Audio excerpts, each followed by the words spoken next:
clase? ¿Y ahora después trabajás? No. Después de esto. Otra clase y Es ya un no me... paneo de los locos. Pobre negra. ¿La lista de fichajes la pidieron en fotocopiadora? No sé si estará, por eso les pregunto. No. Marina, ¿vos la tenés? Sí, lo tengo que buscar. Ya lo tengo el resumen hecho. Yo también lo tengo el fichaje. Por eso. Es decir, sé que está dentro. Uy, Mati, ¿vos tenés la lista de los fichajes? Sí, de hecho lo tengo hecho ya el fichaje, así que pero la lista la tengo también. Después se los comparto. Gracias, mi cielo. De nada.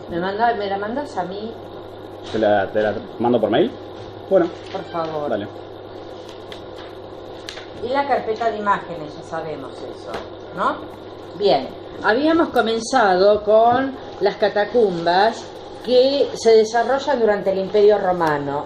Es decir que, por decirlo de alguna manera, que sea no muy correcta, en el arriba continúa un antropocentrismo, un racionalismo y un realismo, en el caso del Imperio Romano, un realismo que es muy contundente.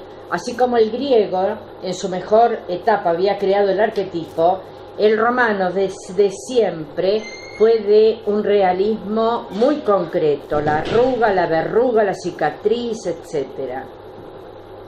Sabemos que el romano es muy pragmático, que descolló en ingeniería civil con puentes, caminos y acueductos, y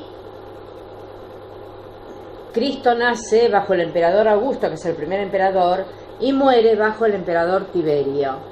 Jerusalén era una propiedad del Imperio Romano más, una propiedad más del Imperio Romano.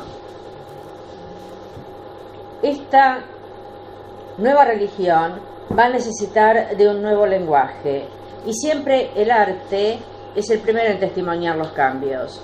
Entonces va a ir teniendo a su disposición todo el arte grecolatino de 1500 años, va a ir hacia una planimetría corporal y una bidimensionalidad espacial, porque está hablando de otro mundo y está dejando de lado el cuerpo como transitorio.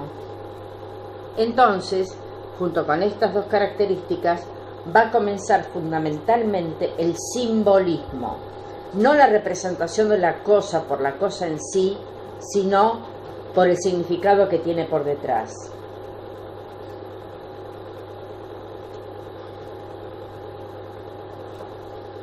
En el 313 después de Cristo, el emperador romano Constantino, con el edicto de Milán,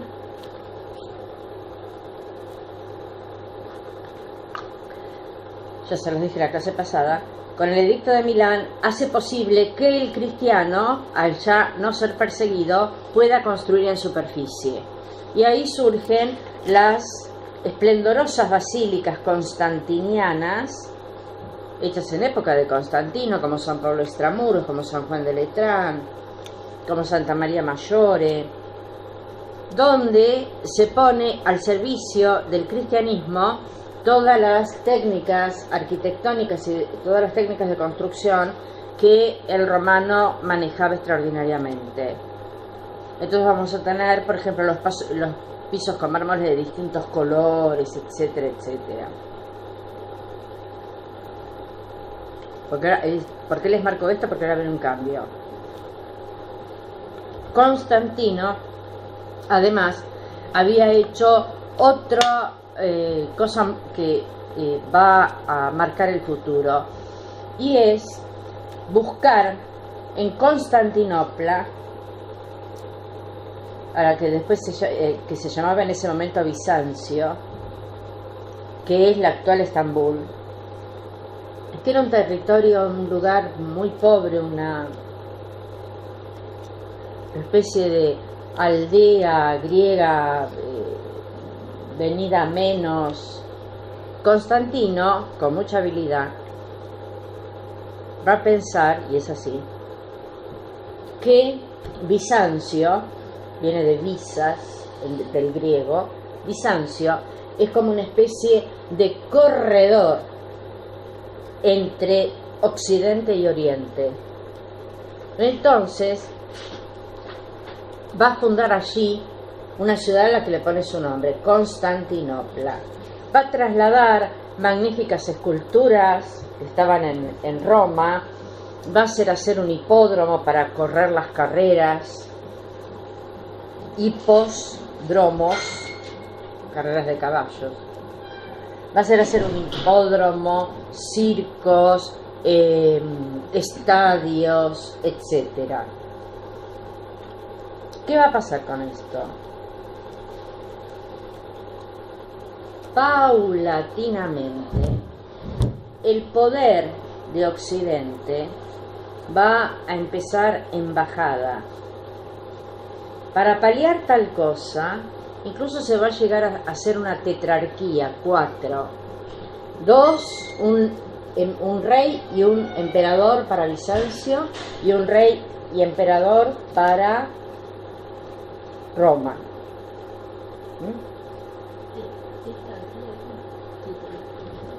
Tetra en griego es 4.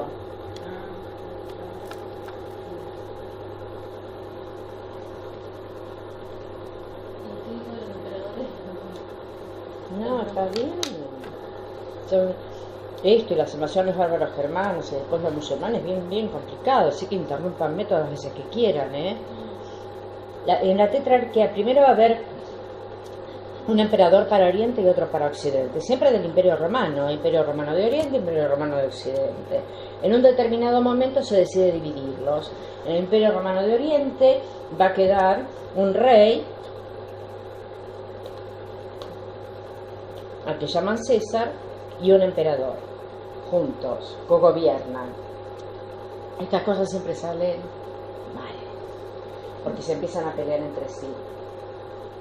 Y uno para Oriente, un emperador, que va a ir nucleando mucho poder, porque al estar en contacto, mucho más en contacto con la mentalidad oriental, no digo de China, India, del lejano oriente, sino de el cercano oriente. La mentalidad oriental tiende a divinizar al que gobierna. Acá no se permiten divinizar al emperador por la clara razón de que son cristianos y solo divinizan a Dios. Reclaman la divinidad de un Dios único, uno y trino, ¿no? Pero paulatinamente se va a ir dando un poder que el de Occidente no va a tener. Se va a ir nucleando. Y por otra parte, el Imperio Romano de Occidente tenía ya detrás 400 años de existencia, más los 500 de república, 900 años, más los 300 y pico de monarquía, 1200 años. En ese tiempo que fueron revueltos, sí, pero en la mayor cantidad de tiempo había éxitos, había acopio, trigo de Egipto, cobre, bronce de España, oro de acá, etcétera, todo confluía.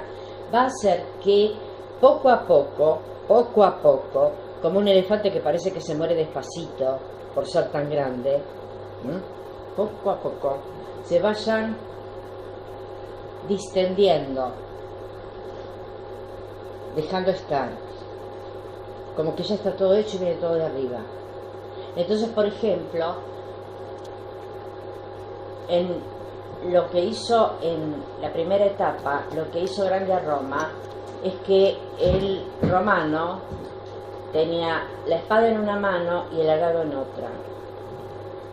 Conquistaba lugares, si no se le oponían, no mata, e inmediatamente se instalaba y trabajaba. Un gran amor por la tierra y un cumplimiento como servicio al Estado de esa entrega de tiempo en la que tenía que cuidar, por ejemplo, cada frontera nueva que iban ganando. 300 años después, por ejemplo, un romano rico dice: yo a mi hijo no lo mando a la frontera, por ejemplo con Alemania, donde están los bárbaros. Lo pueden matar. Yo alquilo uno, le pago a uno y que vaya.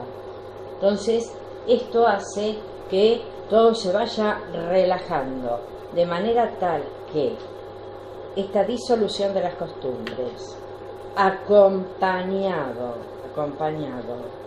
de la lejanía del emperador más poderoso que tiene sede en Bizancio, Constantinopla, los toma débiles ya en el 476 después de Cristo, cuando se da la avalancha de los pueblos bárbaros germanos. Nunca hubiera podido caer el Imperio Romano por una invasión de 70.000 personas, jamás antes.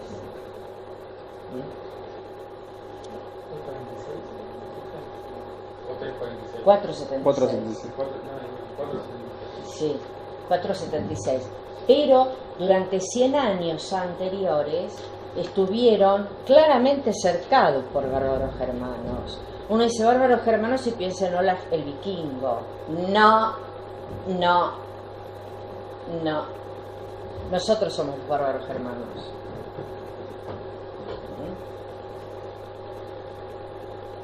Sustrato grecolatino más bárbaro germano visigodo, España. Sustrato grecolatino más bárbaro germano vándalo, norte de África.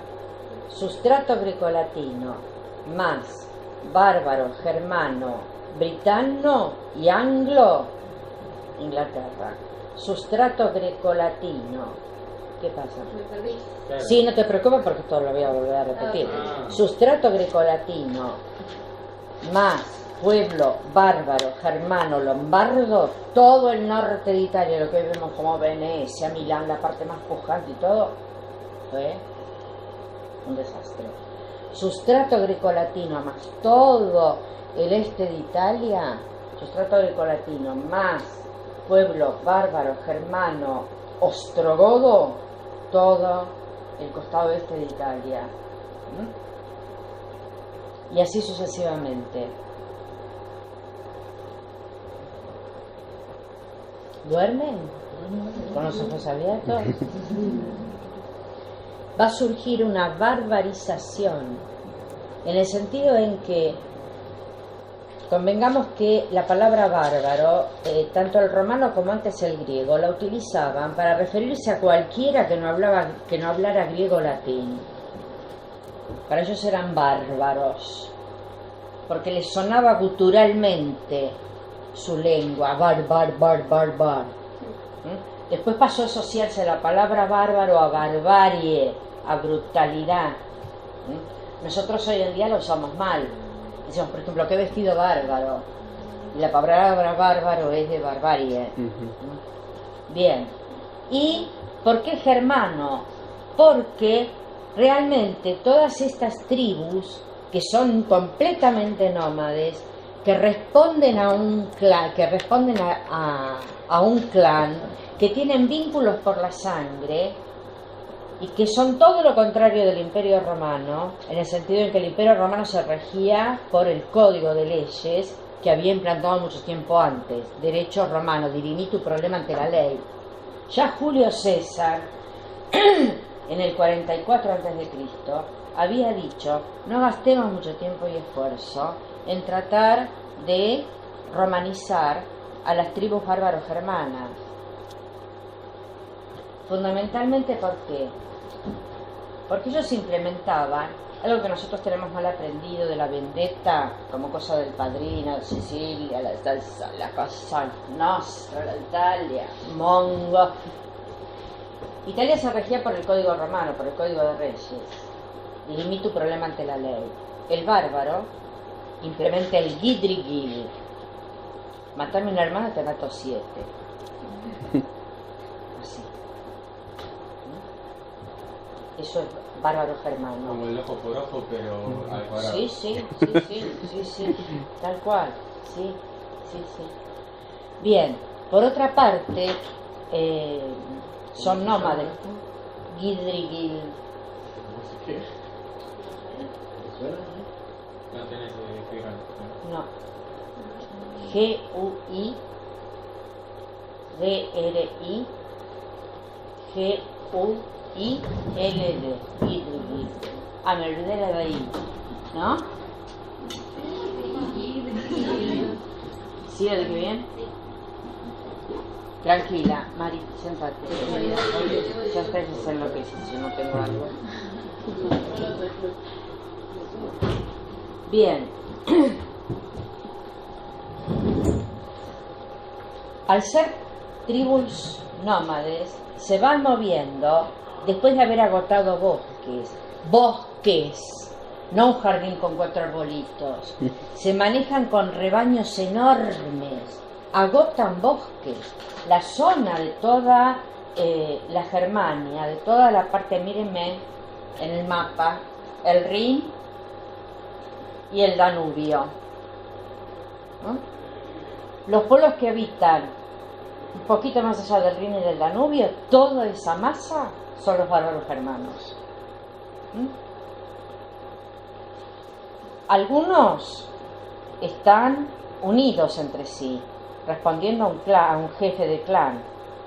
Otros se matan entre sí por los pastos. No generan agricultura, porque la agricultura te tenés que quedar. Sí tienen ganadería, y muy importante, gigantescos rebaños. Gracias, mi vida.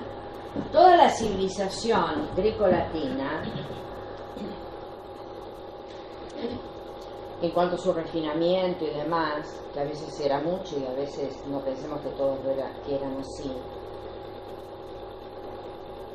va a cambiar radicalmente a partir del 476 después de Cristo.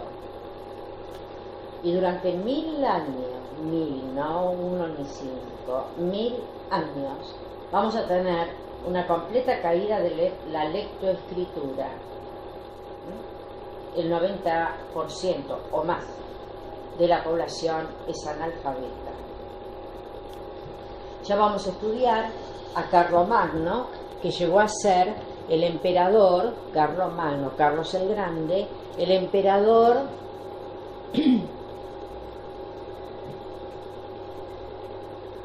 coronado en él a Navidad del año 800 por el Papa. No sabía leer ni escribir.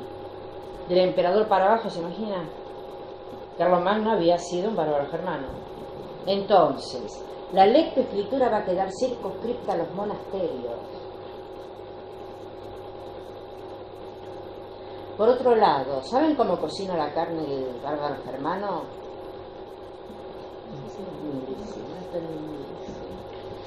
Como cuando agotan, por ejemplo, en los pastos del bosque, meten a sus mujeres y a sus hijos en carretas, ellos todos a caballo. Era otra cosa que decía Julio César en el 44 a.C. En el 44 murió antes, lo decía. Andan a caballo sin parar, no se bajan del caballo ni para defecar, ni para orinar, ni para comer, ni para dormir. Todo lo pueden hacer arriba del caballo. Y además tienen un sistema de ataque que desorienta a la organizada legión romana. Están escondidos, salen, ¡pu, pu, pu, pu, pu! Pelos colorados, largos, ¡pu, pu, pu, pu, pu, pu! Y se van. Mucho ruido, mucho ruido. El romano, que es de la legión más de infantería, y por otra parte sí tiene caballería, pero está distribuido de una manera muy ordenada. Esto les resultaba caótico. Entonces muchas veces se la veían mal. ¿Vieron la película El Gladiador? Sí. Bueno, ese emperador que está representado, el viejo, es Marco Aurelio. De veras.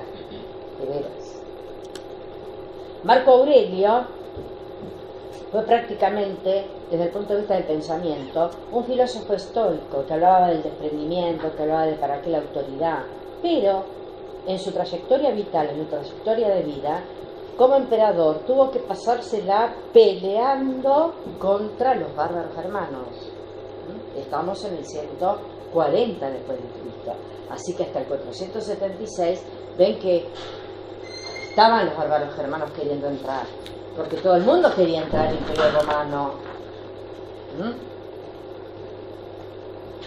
Ellos los bárbaros germanos les decía: pueden cocinar la carne al fuego, pero también miren con qué estupidez, ¿no? Pero pudieron al Imperio Romano con el estribo. El estribo del caballo.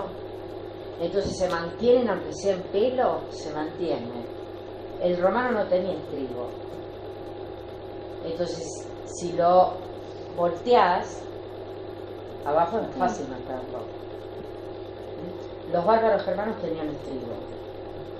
En el estribo ponen un pedazo de carne acá, otro pedazo de carne acá, y que se vaya cocinando a lo largo de 2 o 3 días, entre el calor del caballo y el calor del cuerpo. Riquísimo. Riquísimo.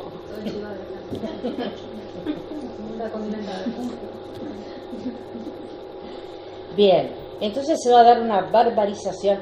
¿De veras? ¿Te quedaste mirándome como que no puede ser? Vale. ¿Eh?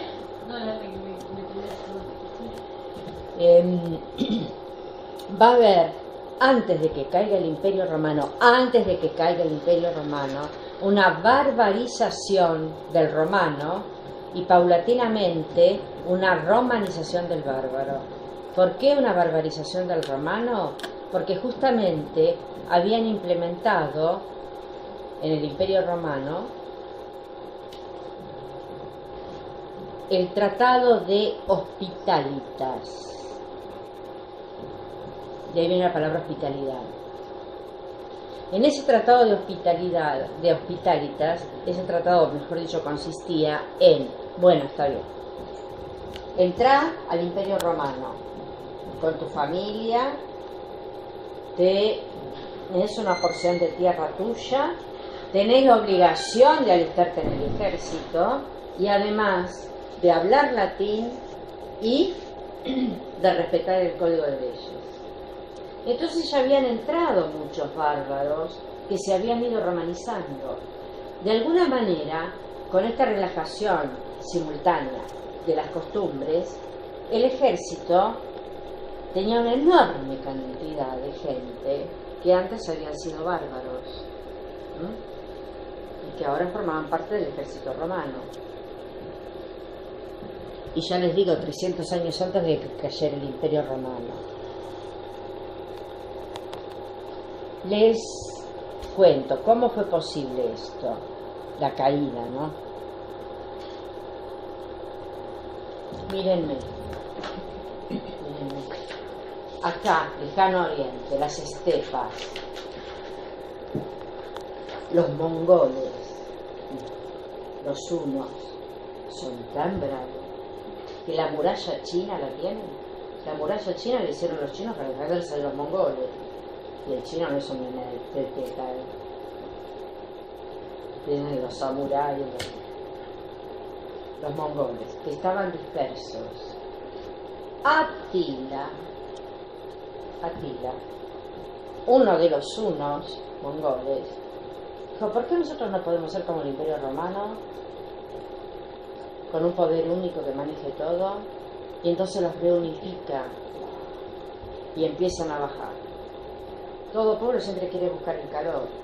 Empiezan a bajar de las estepas. Acá se encuentra con toda esa franja entre el Rin y el Danubio de los pueblos bárbaros germanos. Los hunos de Atila los aplastan y entran en el Imperio Romano empujándolos. Entran al Imperio Romano, pero Atila finalmente es vencido en los campos cataláunicos, que no es Cataluña, es una zona de Francia, y se dispersan los hunos orientales, los hunos amarillos mongoles, pero adentro del imperio quedaron los bárbaros germanos, en esa masa que ante un imperio débil, ¡bum!, lo hizo caer. ¿Qué es hacerlo caer? Roma tenía un ombligo de poder del cual emanaba la ley, el idioma, las costumbres. ¿Y ahora qué se da? típico del bárbaro germano, la compartimentalización. Este pedacito es mío, poné un pie adentro y te lo corto en fetas. Se compartimentaliza todo ese enorme territorio que va de España, incluyendo el norte de África, hasta Antioquía. Todo eso en el Imperio Romano, todo se compartimentaliza. Eso va a dar lugar luego, en una larga Edad Media, a los feudos. Los señores feudales tienen este pedazo de tierra, a lo mejor son analfabetos, pero tienen este pedazo de tierra y tiene poder de vida y muerte sobre la gente que vive en su tierra. Entonces el siervo está atado a la tierra. Si el señor feudal pierde la tierra porque se peleó con otro señor feudal, el siervo va junto con la tierra. Compartimentalización del poder.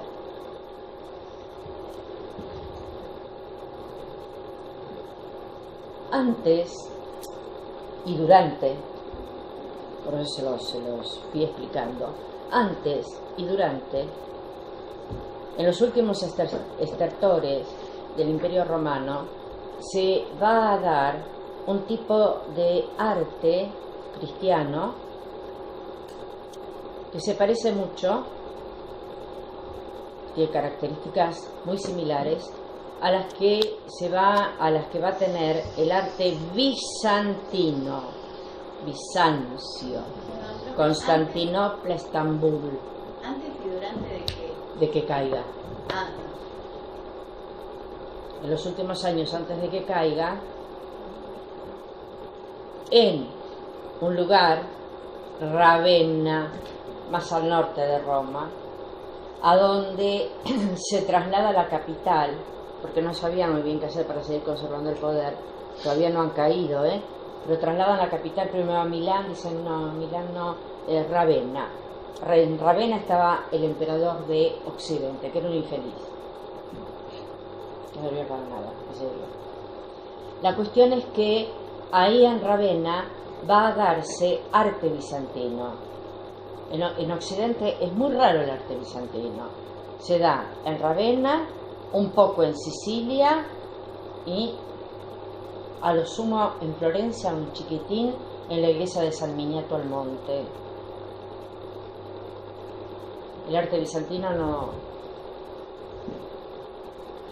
no prospera en Occidente. ¿Y cómo es?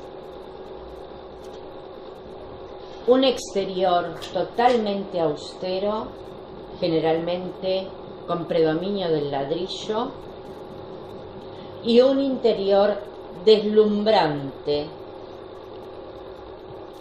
donde ya no hay frescos ni pinturas, sino que toda la imaginería o la iconografía se realiza en mosaicos, incluyendo mosaicos de oro.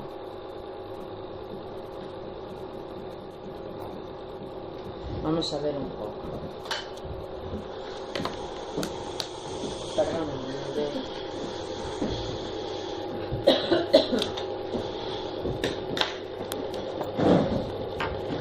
Mati, dame la bidón. Sí. Yo no los miro. Dámela, acá, mira. Yo no los miro para hacerlo rápido. Ramírez.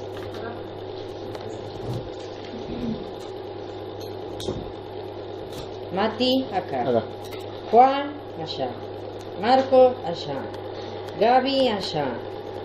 Celis, ahí. Sí, ya sé. Lara, acá, ¿no? Te quedaste ahí enfrente. A partir de este momento del cristianismo va a durar 1000 años, y es este. Aquí tenemos un busto romano característico, volumetría, anatomía verosímil, retrato.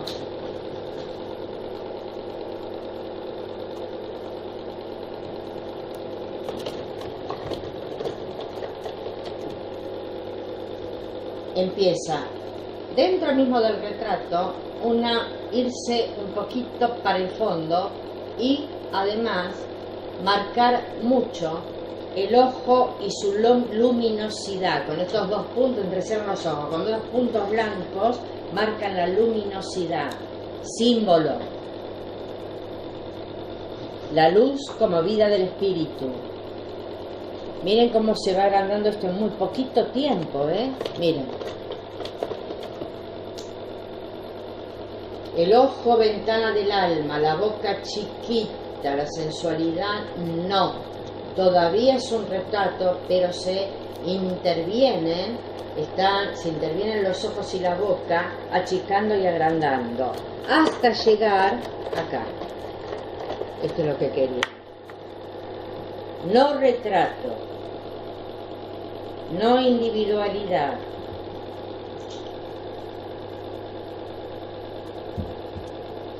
Planimetría corporal, bidimensionalidad espacial.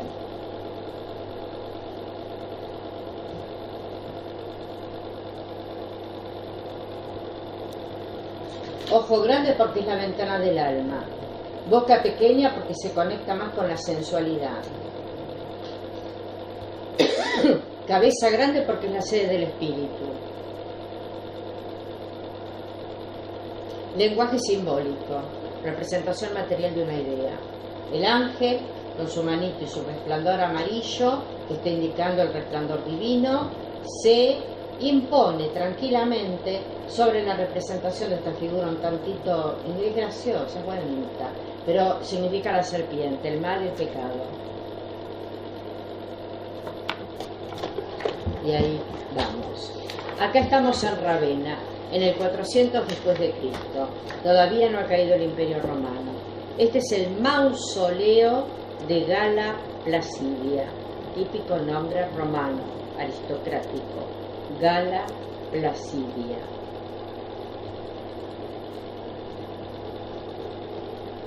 Es una romana que se ha convertido al cristianismo.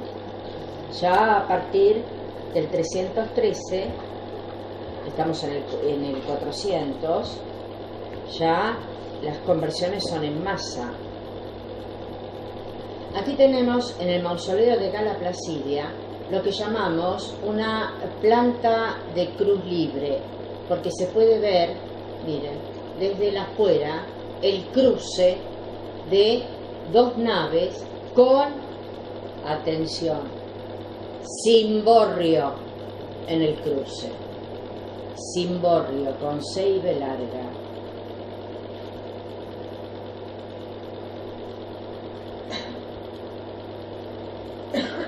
Si es redondo por dentro y redondo por fuera, cúpula. Si es redondo por dentro y cuadrangular por fuera, cimborrio. Techo de tejas. Construcción en ladrillo. Muy pocas aberturas y cubiertas con alabastro.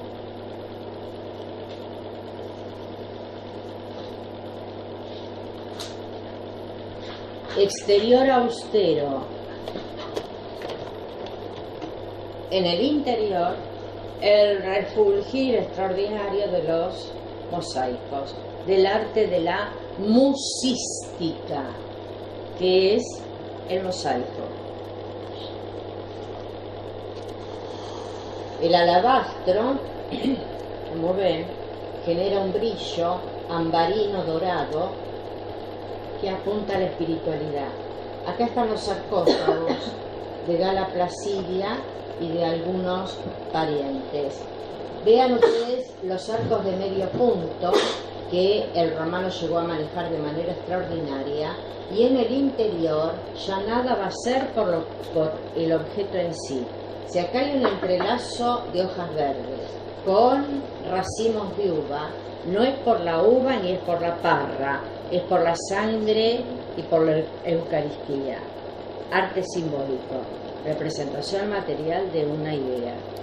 Por otro lado, aquí tenemos una fuente que emana agua, no es por el agua. Cada chorrito, que son 4, aunque ustedes no lo ven, me creen, es el Evangelio, un Evangelio. Vamos acá.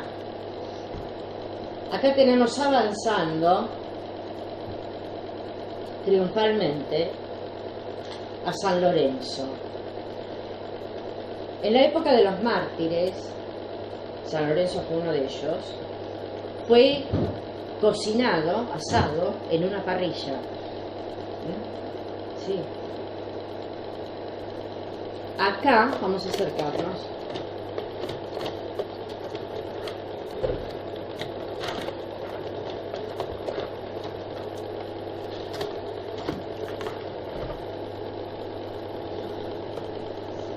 Avanza con convencimiento hacia la parrilla. Su estandarte es la cruz. Fíjense ustedes que no tenemos retrato. Acá lo que le da la fuerza, pues está indicando, son arte didáctico, son los evangelios, Marcos, Lucas, Mateo y Juan. Fíjense las puertitas rebatidas, no hay tridimensionalidad porque no interesa. Y acá arriba ven estas formas de estrellas que casi son solares por el tamaño. Vamos a acercarnos a esta parte. Y todo va a estar como esta parte que les voy a acercar. Todo va a estar hecho de esa forma, así. Tesela por tesela. Cada pedacito se llama tesela.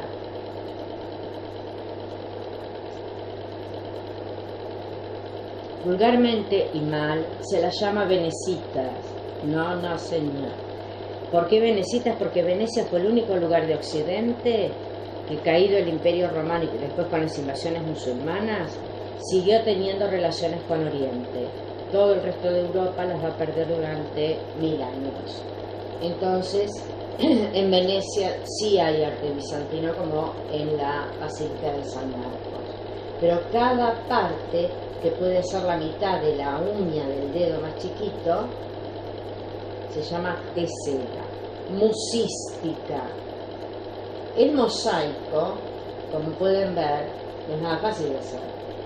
Se pone a reboque en pedacitos y se va armando como rompecabezas, pegando las piezas que se han cortado en el piso, siguiendo un diagrama al milímetro.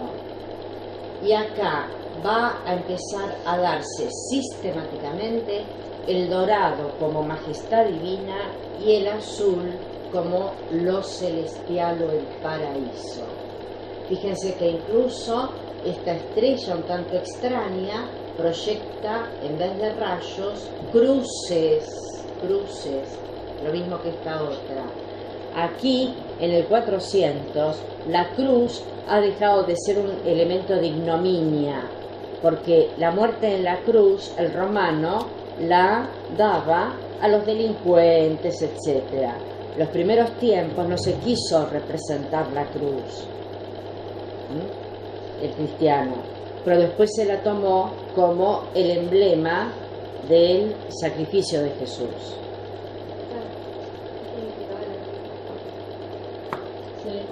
La bóveda celestial, lo celestial. Cristo sigue sin barba. En el 500 después de Cristo recién aparece el Cristo barbado. Acá lo tenemos. Y acá no está prohibido, no está como antes en la catacumba que nadie lo vea porque...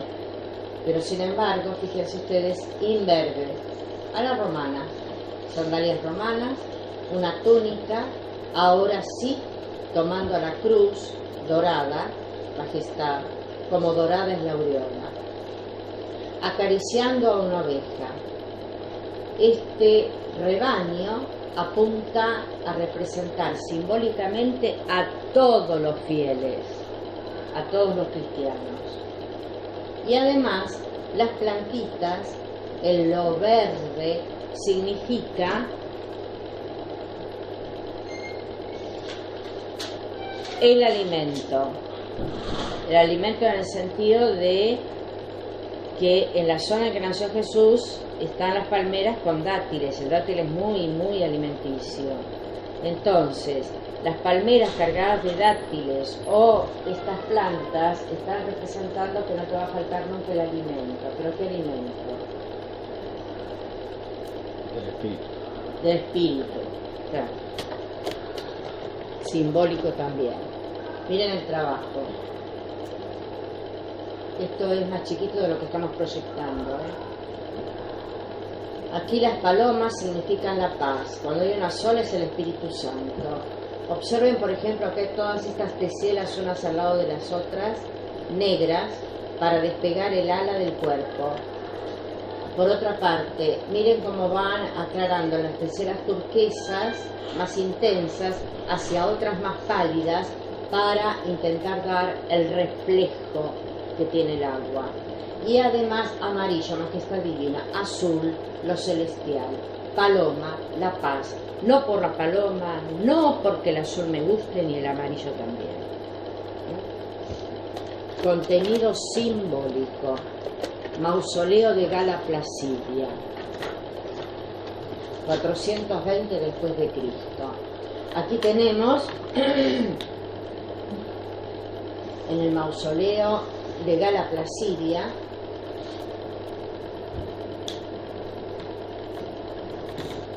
dos animales casi en simetría, acercándose a una fuente de agua, una fuente natural de agua. El agua, imprescindible para vivir, el agua, los evangelios, la palabra de Cristo. Por otra parte, fíjense la perspectiva completamente rebatida. Las cosas se escalonan en vez de irse hacia atrás. Y aquí el sarcófago, piensen, es una romana, es la hermana del emperador y ha elegido este sarcófago. El imperio romano todavía no ha caído.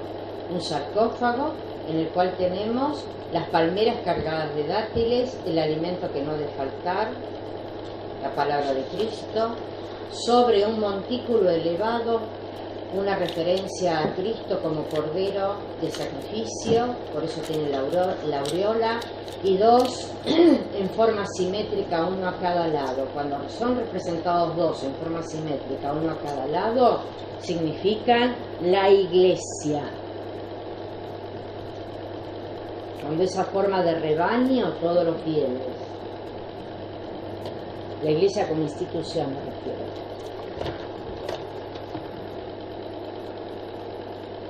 En Ravenna también tenemos esta iglesia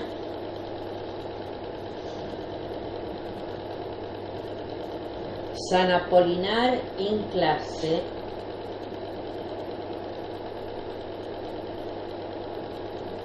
¿Cómo? San Apolinar in clase, significa en latín cerca del agua, cerca del mar. Observen, ya desde fuera podemos ver que tiene una nave central más alta que las naves laterales, que las luminarias o ventanas en la nave central están en la parte superior, en las naves laterales en el registro medio de la pared. Ya podemos ver que las ventanas están cubiertas con alabastro. Un exterior despojado, sin esculturas, sin ningún tipo de cosas. Y un magnífico interior.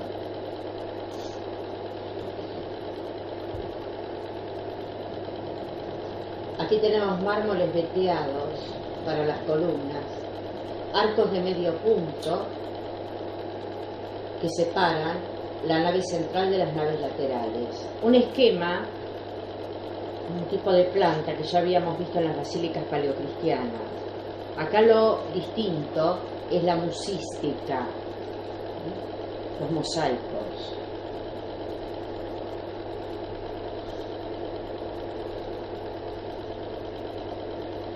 Una bóveda en cuarto de esfera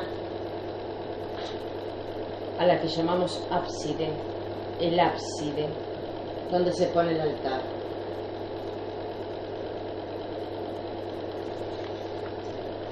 La direccionalidad es del oeste, donde está la entrada, la sombra y la caída del sol, el lugar del humano, hacia el este, el surgimiento de la luz, Dios. Fíjense que tiene en el ábside un círculo con fondo azul y una cruz enorme amarilla, majestad divina. Y acá surgió el primer Cristo barbado. A los costados tiene el tetramorfos, tetra 4, morfos formas, las 4 formas que simbólicamente se les dan a los evangelistas. Pueden ser representados como humanos completos o pueden ser representados Juan como el águila, Marcos como el león, Mateo como el hombre o ángel y Lucas como toro o buey.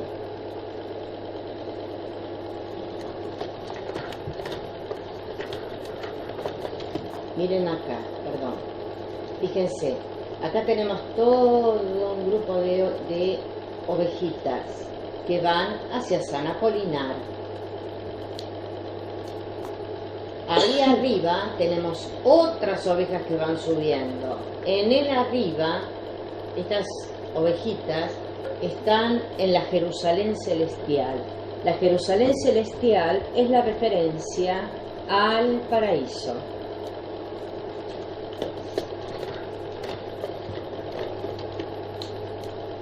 Nos acercamos y pueden ver cómo refulgen los mosaicos. Además, con las ventanas de alabastro que se tornan blanquecinas, doradas, ambarinas. Ahí tienen en un círculo un Cristo barbado con aureola, bendiciendo y con un libro en la mano. Y aquí el tetramorfos, los 4 evangelistas, con sus formas de animales, llevando cada uno de ellos un libro que tiene una tapa muy enjollada porque está significando la grandeza de la palabra del Evangelio. Arte simbólico.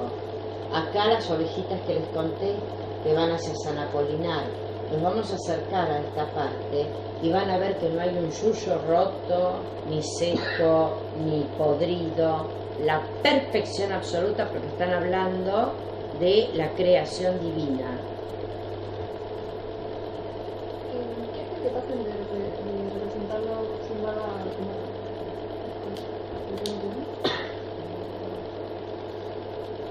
El motivo va a ser porque el romano, a partir del 120 después de Cristo, con el Marco Aurelio, con Adriano, ya no va a haber en la barba un elemento de feminidad.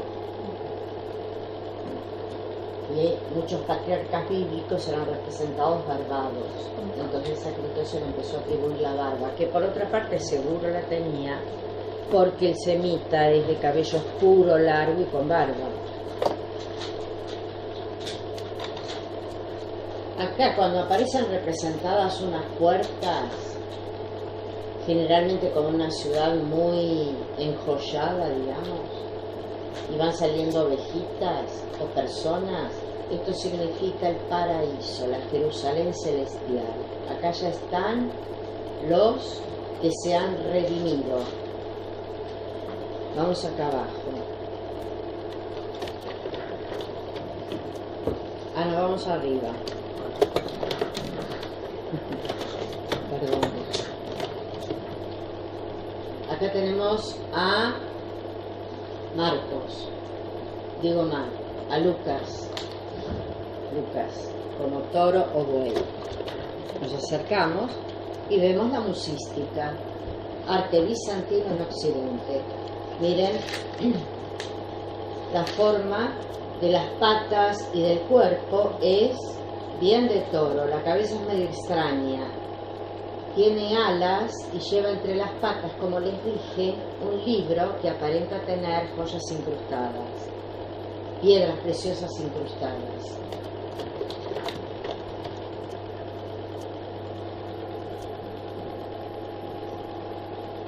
acá vemos. Y después acá. En el medio de la cruz hay una carita de Cristo barbada muy chiquitita también.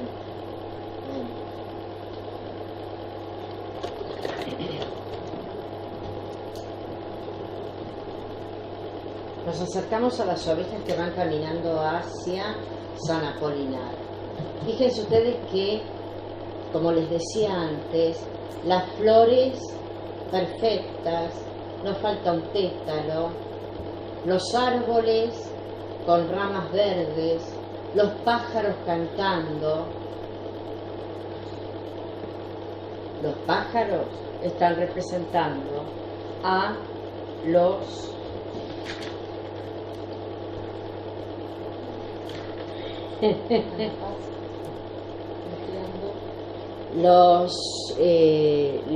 pájaros están representando a los dichos de los profetas que anunciaron desde el Antiguo Testamento que un día iba a venir un Mesías. No es por el pájaro en sí. Tesoro, la naturaleza siempre fresca y verde es la perfección divina y el alimento eterno. Las ovejas es cada uno de los fieles. Las flores blancas e impolutas, María. Impolutas quiere decir no tocadas. Vamos arriba y acá está representada la Jerusalén celestial.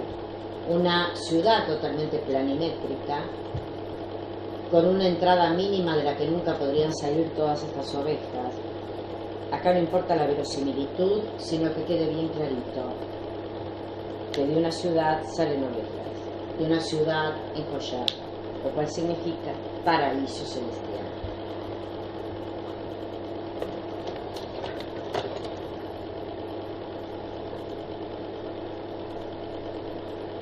Tenemos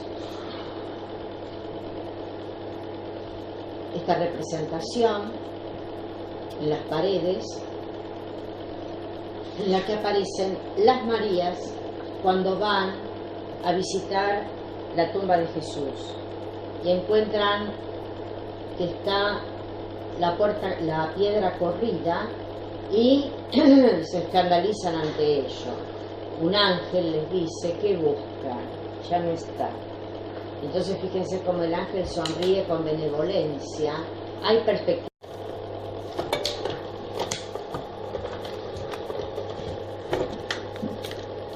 Sí, cielo.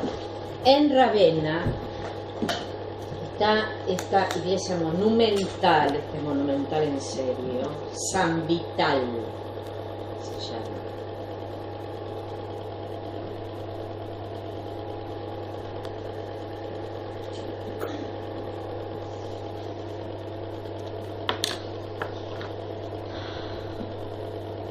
Occidente, el Imperio Romano de Occidente acaba de caer.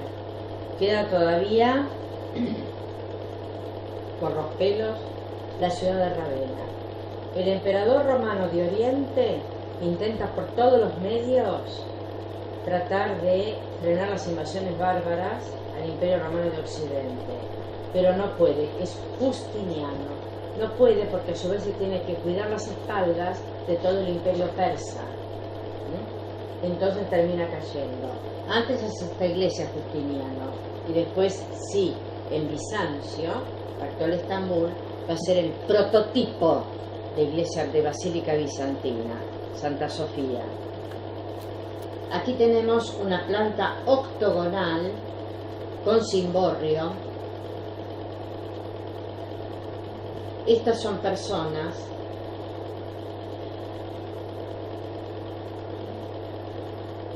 acá ven como el ábside se proyecta fuera de la iglesia, exterior de ladrillo, ventanas de alabastro.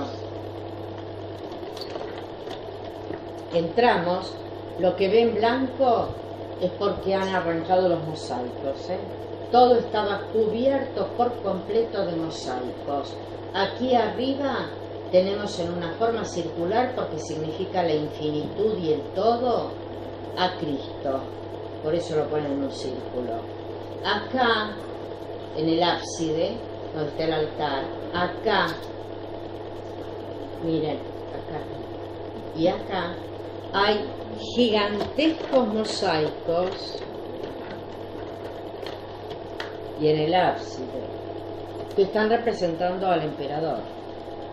Y acá viene la característica típica del emperador bizantino. Del sistema bizantino. Se llama césaropapismo, todo junto.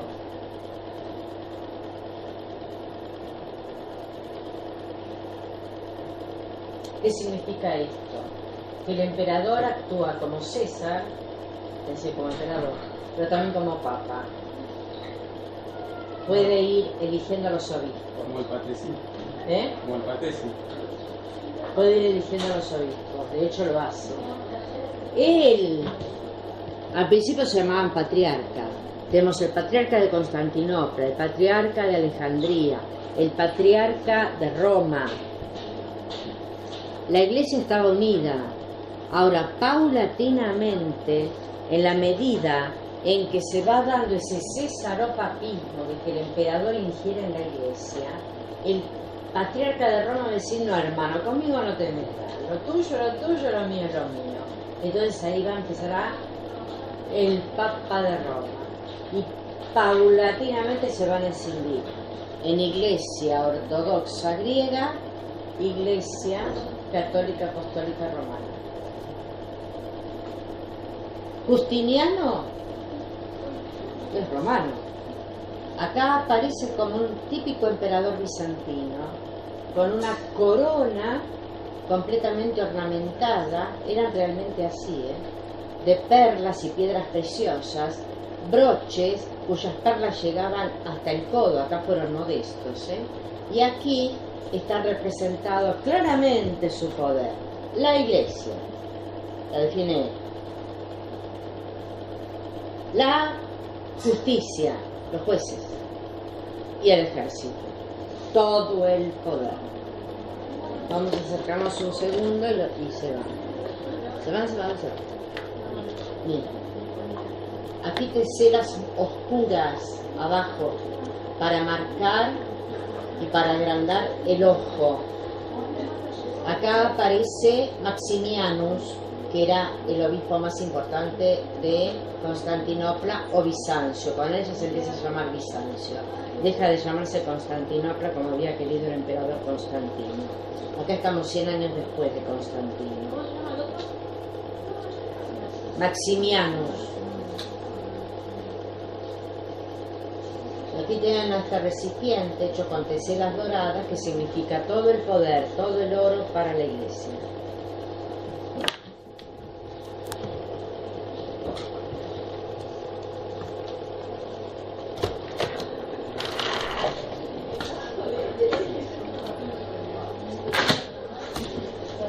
Pau, ¿prendes mi vida?